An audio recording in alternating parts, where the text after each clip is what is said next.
Nissan's latest electric vehicle concept aims for crossover appeal, with a design that goes well beyond the Nissan Leaf in terms of aggressive styling and visual appeal. The IMX also focuses on self-driving technologies, and on learning a user's preferences and providing them with a wraparound informatics display that incorporates its learnings about its user. The IMX design has been conceived to communicate its electric underpinnings on the outside, and it's a look that was conceived based on taking inspiration from Japanese swords, and also from washi, or Japanese paper that's made for subtlety and durability with a painstaking multi-step creation process.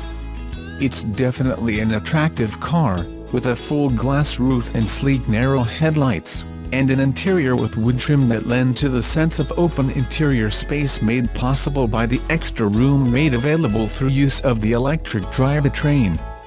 The suicide doors and lack of a B-pillar further add to that sense of expansive, usable space. The Nissan IMX also has a range of smart features on board, including the ability to engage Nissan's self-driving ProPilot system, which takes over driving duties.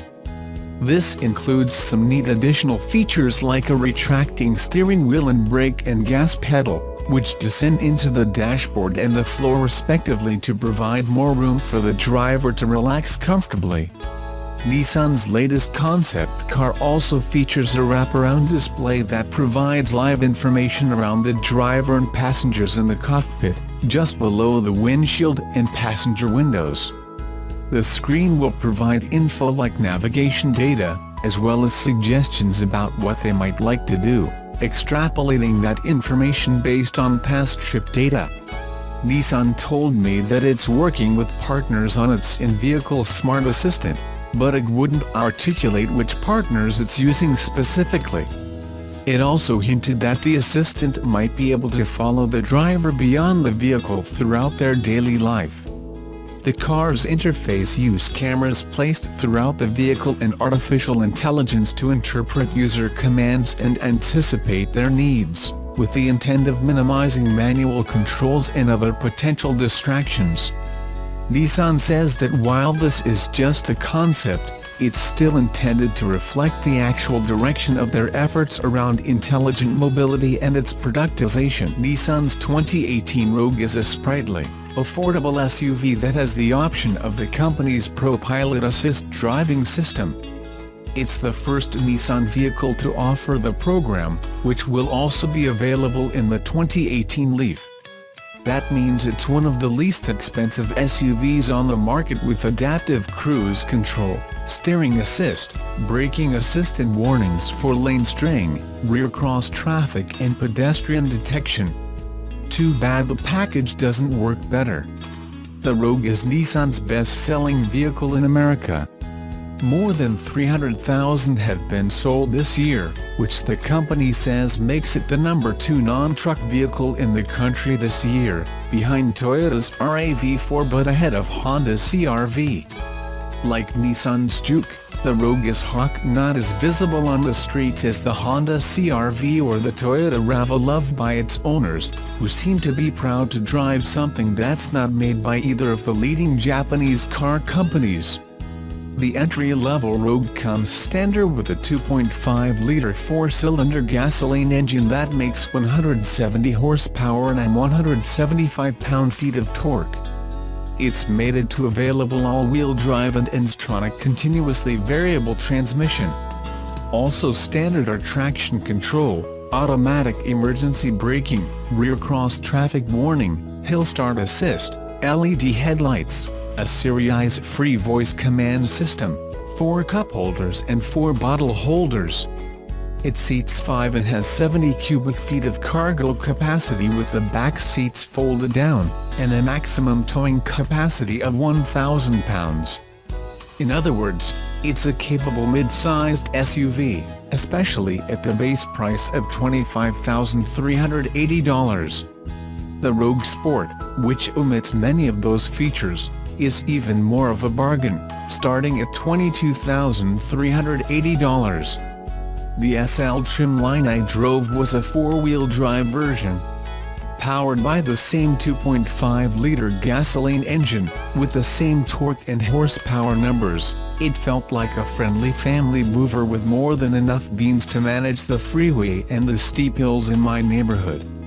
The all-wheel drive system gave the Rogue a nimble, sure-footed feel, and may have limited some of the tippy, top-heavy sensation that SUVs often have. The passenger space was roomy and comfortable, and on the SL model featured leather-clad seats that, up front, were heated. The rest of the interior felt a bit plastic, and made me wonder about its durability. But everything about the driver's cockpit was reassuringly close at hand and easy to operate. Most important, though, the SLAWD trim line also came with Nissan's ProPilot. This was my first opportunity to test the system, and I was eager to hop on the highway and give it a go.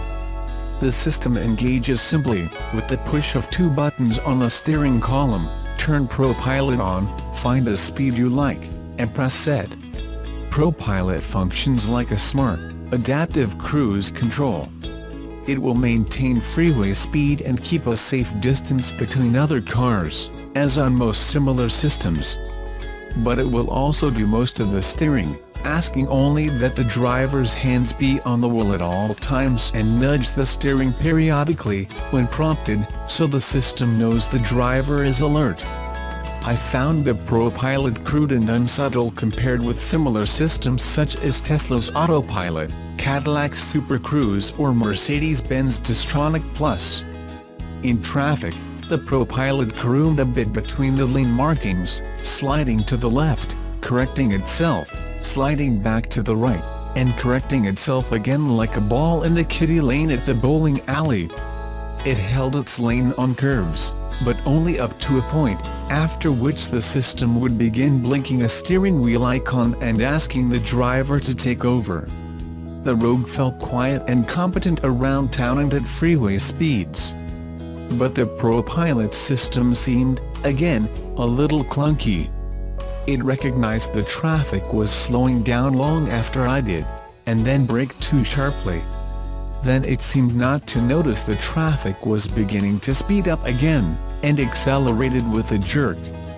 Though it was more than adequate for emergency intervention, if I had dozed off or were simply zoning out, it didn't make for the kind of calm, disengaged commute that more expensive systems offer. I also had difficulty getting my iPhone to get along with the Rogue's Apple CarPlay and onboard infotainment system, which returned to its home page and then required a complete reboot anytime I responded to a text or a phone call. It may be a case of getting what you pay for.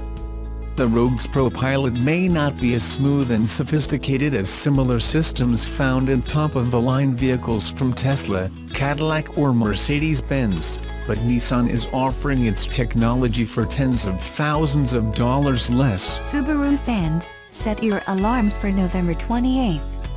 The automaker will introduce its first all-new US nameplate in more than 5 years with the Ascend, which Subaru says will be its biggest SUV yet. The 3-row SUV, based on the Ascend concept introduced in April, will debut at the 2017 Los Angeles Auto Show on the final Tuesday of November. That's mere hours after Cyber Monday, because of course you need another reason to avoid work. The 2019 Subaru Ascend enters a class of 3-row SUVs that's crowded, to say the least. Every major automaker has at least one entrant. The list includes the Chevrolet Traverse, Dodge Durango, Ford Explorer, Honda Pilot, Hyundai Santa Fe, Mazda CX-9, Nissan Pathfinder and Toyota Highlander, not to mention the new Volkswagen Atlas. Subaru wants a piece of the pie, given its last attempt. The ill-fated Tribeca was a little half-baked. A glimpse of the Ascend's tail on Subaru's countdown page doesn't reveal much, except that the SUV appears to get horizontal taillights. That's consistent with the Ascend concept, which looked production-ready save for some pie-in-the-sky electronics on the inside. What did Subaru tweak on the production version? You'll find out in less than 2 weeks. We'll have up-close impressions shortly after the reveal.